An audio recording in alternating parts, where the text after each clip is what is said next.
Pendant près de 40 ans, Bernard Madoff n'a pas agi dans l'ombre.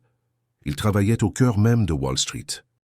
C'était un financier new-yorkais respecté, ancien président du Nasdaq, à la tête de sa propre société d'investissement, Bernard L. Madoff Investment Securities.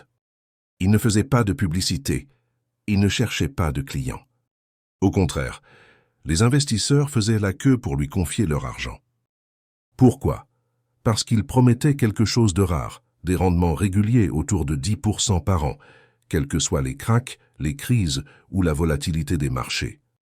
Pas des gains spectaculaires, des gains constants. Banques, fonds, fortunes privées, associations caritatives, des milliards de dollars lui sont confiés année après année. Et pourtant, derrière cette façade, aucune opération réelle n'était réalisée. Les gains versés aux anciens investisseurs provenaient simplement de l'argent des nouveaux entrants. Un schéma simple, mais protégé par une réputation exceptionnelle et par le silence de Wall Street. Ce système ne s'effondrera qu'en 2008, quand l'argent cessera brutalement d'entrer.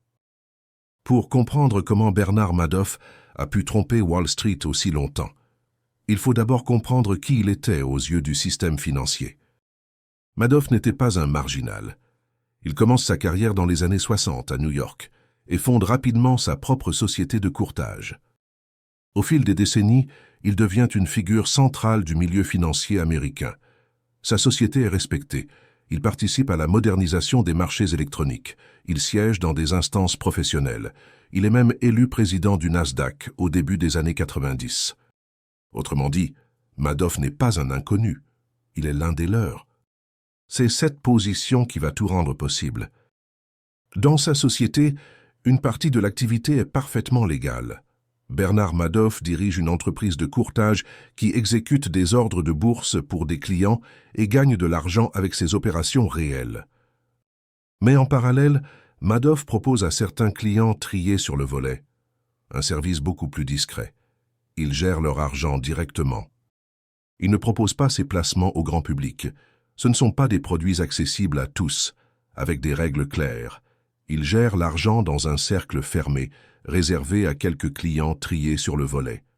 Il explique utiliser une stratégie complexe, basée sur des options et des arbitrages boursiers, trop techniques pour être détaillés.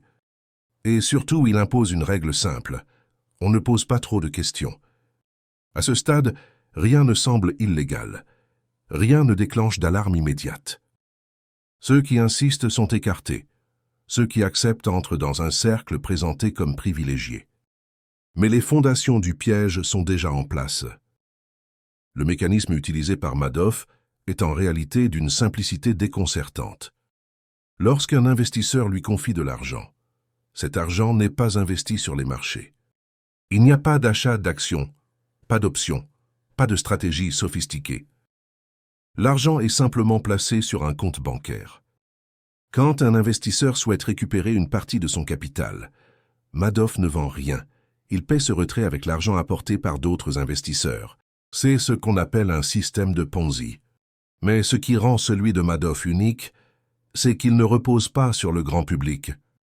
Il repose sur des investisseurs réputés sérieux. Banques privées, fonds d'investissement, grandes fortunes, organisations caritatives. Chaque nouvel entrant renforce la crédibilité du système. Si une banque y est, c'est que c'est fiable. Si un grand fonds y est, c'est que tout a été vérifié. La confiance circule en circuit fermé. Et surtout, les rendements annoncés sont parfaitement calibrés. Environ 10% par an, ni trop élevé, ni trop faible. Assez pour satisfaire, pas assez pour inquiéter. Les relevés envoyés aux clients sont falsifiés, mais cohérents. Les chiffres évoluent doucement, aucune anomalie flagrante. Pendant ce temps, les marchés traversent des crises majeures. Et pourtant, chez Madoff, tout semble étonnamment stable. Ce décalage aurait dû alerter, mais il produit l'effet inverse.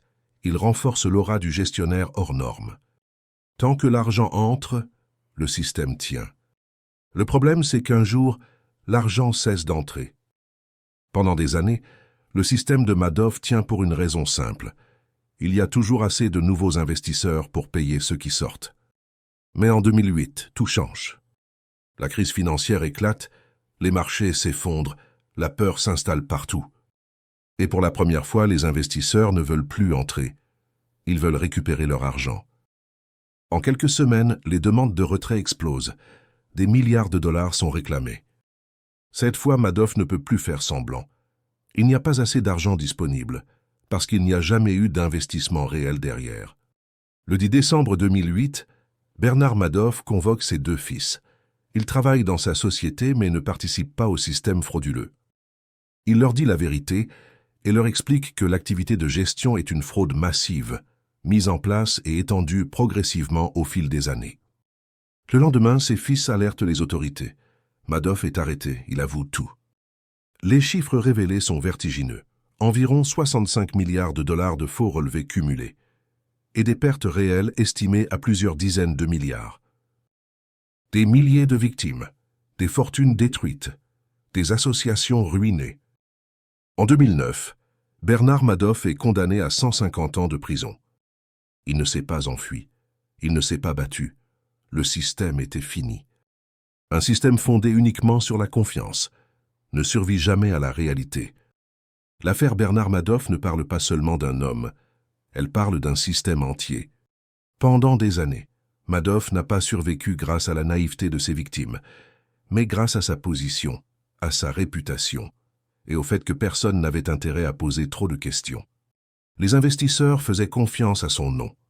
Les institutions faisaient confiance aux autres institutions, et chacun supposait que quelqu'un, quelque part, avait déjà vérifié. Mais personne ne l'avait fait. Ce que Madoff a exploité, ce n'est pas l'avidité, c'est le fait de croire qu'un système est sûr, parce qu'il semble sérieux, stable et validé socialement. C'est pour cela que cette affaire reste actuelle, parce que les arnaques financières modernes ne promettent plus l'impossible. Elles restent raisonnables et mettent en avant la prudence et l'investissement légitime. Une règle reste valable, hier comme aujourd'hui. Un rendement que l'on ne peut pas expliquer clairement est un risque que l'on ne maîtrise pas. Dans la finance, la confiance n'est jamais une preuve. La transparence, si.